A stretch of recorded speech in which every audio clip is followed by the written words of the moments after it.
ज्ञानेश्वरा नमो ज्ञानेश्वरा निवृत्ती उदारा सोपांतिवा मुक्ताबाई नमो त्रिभुवन पावनी आद्यत्रय जननी देवाची ओम नमो जी आद्या वेद प्रतिपाद्या जय जय स्वसंवेद्यात्मरूपा देवा तुची गणेशो सकलार्थमती प्रकाशो मने निवृत्ती दासो अवधारी तुझी जो जयांचे केले स्मरण होय सकळ विद्येंचे अधिकरण तेची वंदो श्री चरण श्री गुरूंचे ते नमस्कारोन्यात जोडोनी आकार चरणी देवी तो माता चरणी देवी तो माता परिसावी विनंती माझ्या पुंडरी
साक्षात परब्रह्म तस्मै श्री गुरुदेव नमः तस्मै श्री गुरुदेव नमः वसुदेव सुतं देवं कंसचाणूरमर्दनं देवकी परमानन्दं कृष्णं वन्दे जगद्गुरुं कृष्णं वन्दे जगद्गुरुं ओम ब्रह्मानंदं परमसुखरं केवलं ज्ञानमूर्तिं द्वन्द्वातीतं गगनसदृशं तत्त्वमस्यादिलक्षणम् एकं नित्यं विमलमचलं सर्वादि साक्षिभूतं भावातीतं त्रिगुणरहितं सद्गुरुं तं नमामि सद्गुरुं तं नमामि धर्माची तू मूर्ती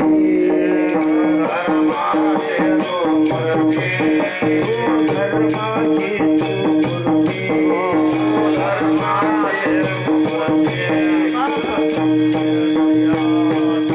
पाप पुण्य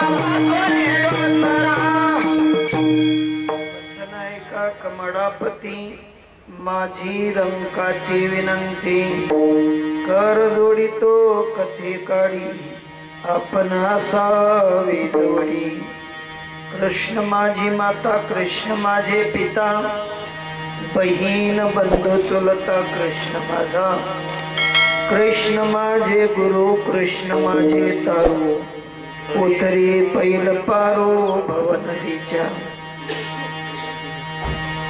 प्रस्तुत प्राप्त प्रसंगी प्राप्त स्थळी आपणा समस्त संत समुदायाच्या सेवेकरिता निवडलेलं पुष्प जगत वंदनीय जगद्गुरु महाराष्ट्राचे भूषण ज्ञानवान कीर्तिवान अंतकरणाचे महान असलेले साधू, ज्या साधूंची कीर्ती अख्ख्या विश्वात सुप्रसिद्ध आहे असे साधू तुकोबराय आणि तुकोबरायांचा 4 चरणाचा अभंग तुम्हा माते पित्यांचे सेवे करता येतला.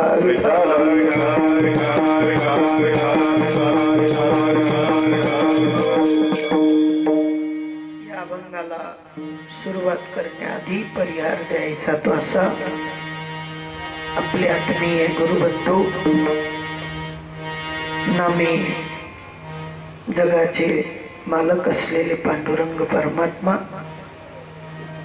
त्याच नावाने पांडुबाबा आणि सौभाग्यवती काय ताईंचं कल्याणी ताई. कल्याणी म्हणजे लक्ष्मी आणि पांडुरंग म्हणजे विठोबा. विठ्ठल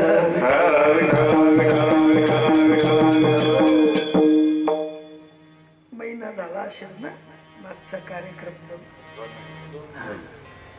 सोबत राहणारे ज्ञानोबा आहे नाही का.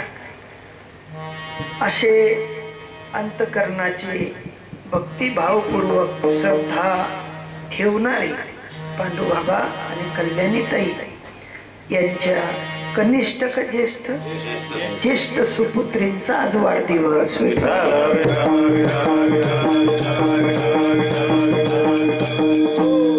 कारण संत महात्मे म्हणतात भाग्यवंता घरी भजन कीर्तन त्याची वाट पाहे रघुनंदन. भगवान परमात्म्याच्या भक्तीचा विचार ज्यांच्या अंतकरणामध्ये शिरला त्यांच्या घरी काही असो, घरभरणी असो तरी कीर्तन, बारसा असो तरी कीर्तन, कोणी बाळ जन्माला आलं तरी कीर्तन, घरातलं कोणी वारलं तरी कीर्तन, पुण्यतिथी असली तरी कीर्तन, असतील नसतील तिथ्या पर्वण्या त्या सगळ्यांना मात्र हरी कीर्तनाचा या ठिकाणी लाभ तुम्हा आपल्याला ऐन कैन कोणत्या का प्रकारे होईना झाला पाहिजे. माझ्या परमात्म्याच्या गुणानुवादाचं कार्य झालं पाहिजे एवढाच हा उद्देश.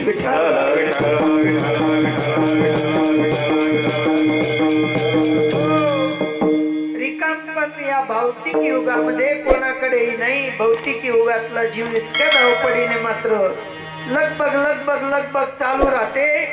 प्रपंचाचा आढावा त्याच्या डोक्यात असतो, पांडुरंग परमात्म्याच्या भक्तीचा आढावा मात्र त्याच्या डोक्यात नसतो. पण काही क्षण का होईना, तास 2 तास का होईना, माझ्या परमात्मा भक्तीचा आशय मात्र जीवापर्यंत पोचावा या उद्देशाने मात्र आजचा वाढदिवस.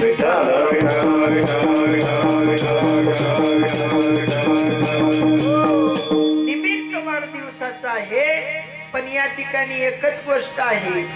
तुम्ही आम्ही खेडी मेडी, तुम्ही आम्ही खेडी मेडी, तुम्ही आम्ही खेडी मेडी, तुम्ही आम्ही खेडी मेडी, तुम्ही आम्ही खेडी मेडी,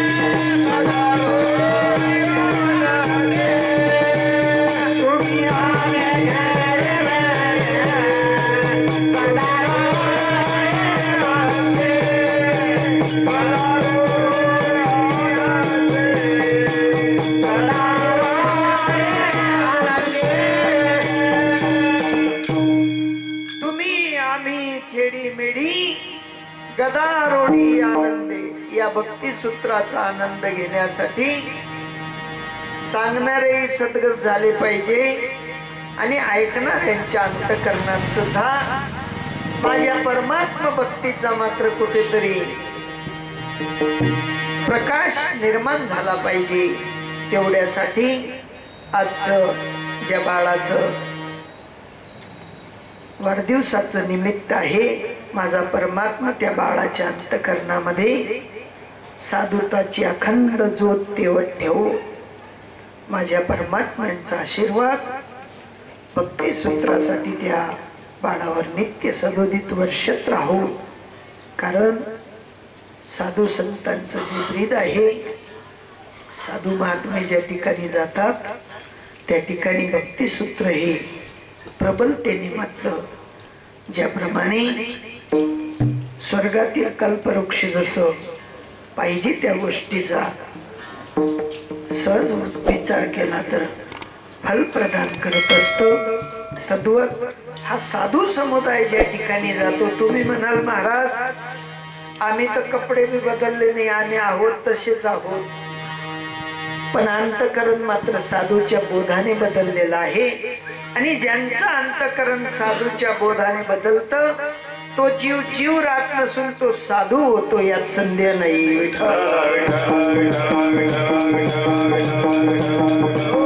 आणि असा हा साधू समुदाय या ठिकाणी आपल्या वसतिस्थानावर येणं हे काही सोपं नाही. कारण साधू संत भलत्या ठिकाणी जात नसतात. साधू संतांकडे तुमच्या आपल्यासारखा टाइम उपलब्ध नसतो. साधू संत त्याच ठिकाणी जातात. बारकाईने विचार करा. साधू संतांचं ब्रीद आहे. ते म्हणतात जर का आपल्याकडे एखादा पाहुणा बोलवायचा असेल तर त्या पाहुण्याला बोलवायची रीत असते.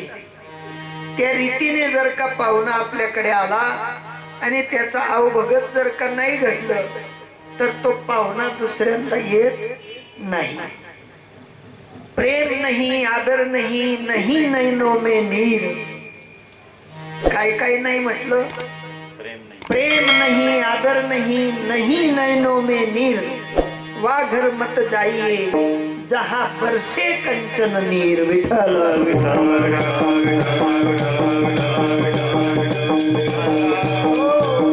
साधूंना संसारी जीवाच्या सगळ्या खुणा कळतात, पण संसारी जीवाला साधूच्या खुणा काही कळत नाहीत. आणि म्हणून साधूंनी सांगितलं की ज्यांच्याकडे प्रेम नसेल, आदर नसेल, तुम्हा आपल्याला पाहून एक दुसऱ्याच्या डोळ्यात जर का पाणी झलकत नसेल, पाणी टपकत नसेल, तर त्या ठिकाणी आपण जायची गरज नाही. जर तिथे पाऊस सोन्याचा पडत असला तरी जायचं नाही. कशाचा? हा महाराज दुष्काळ पडतासाठी पाणी पडत नाही, सोनानं पाणी काही पडी. पण त्या ठिकाणी जरी सोनं वरसत असलं तरी जायचं नाही. पण ज्या ठिकाणी प्रीत है आदर है साधू देखे आवे नीर, वहां घर पहिले जाइए भले वो हो फकीर.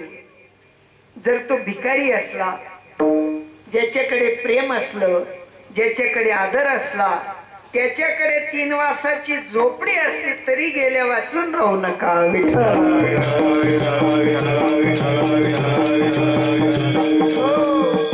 तसं आजचं हे प्रीतीचं सहज बोलावणं आहे. सहज बोलावण्याने तुम्हा आपल्याला आनंद तयार होतो. पण विशेष आमंत्रण दिलं तर त्याच्यात जर का त्रुटी राहिल्या तर माणूस मागे पुढे पाहतो. बाई ना एवढं ठटाळा करा सालानी आणि जेवण सुखणं भेटणार नाही का. विशेषत्वाने बोलवणं वेगळं आहे, प्रेमाने बोलवणं वेगळं आहे. आणि ज्या ठिकाणी प्रेम आहे त्या ठिकाणी भक्तीचं स्तोम आहे. आणि अशा भक्तीचा जो आदर्श आहे तो साधूकडून आपल्याकडे आलेला असावा. विठ्ठल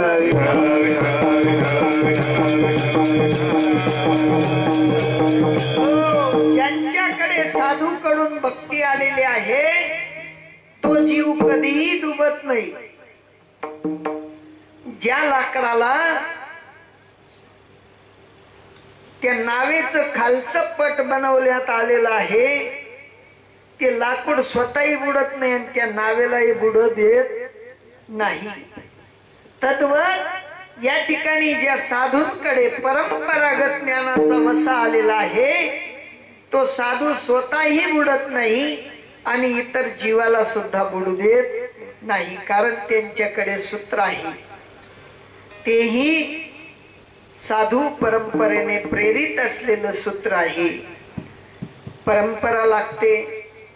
जसं एखादा व्यवहार घडवायचा असला तरी परंपरा विचारली जाते.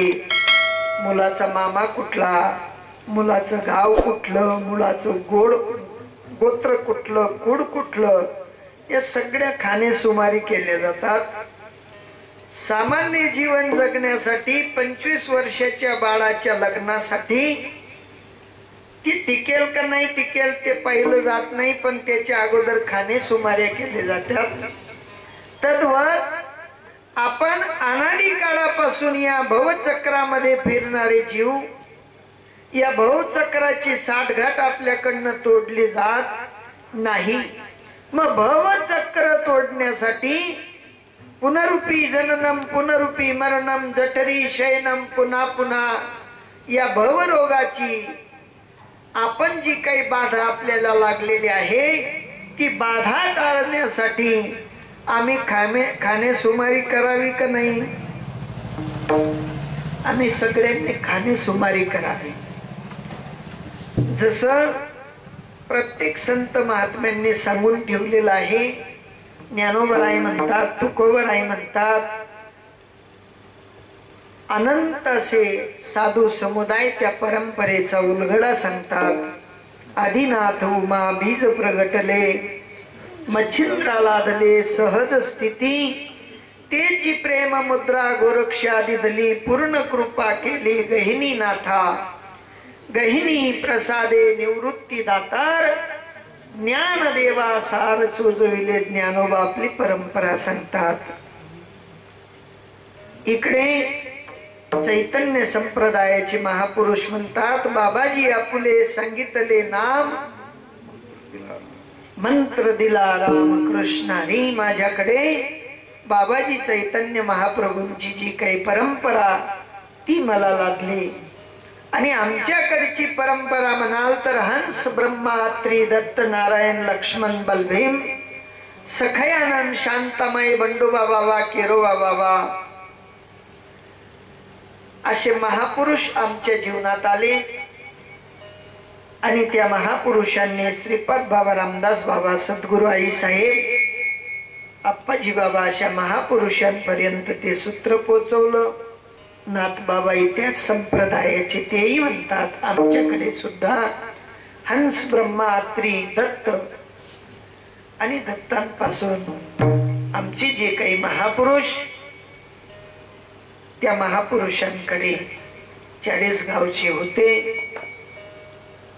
आणि त्या महापुरुषांनी मला देवगिरी किल्ल्यावर त्या ज्ञानाचा बोध शिकवला. नाथ बाबा म्हणतात, कितीतरी साधू, कितीतरी संत, कितीतरी महापुरुष या परंपरेचा उलगडा दाखवतात. आणि तीच परंपरा आपल्याला सुद्धा प्राप्त झाली पाहिजे.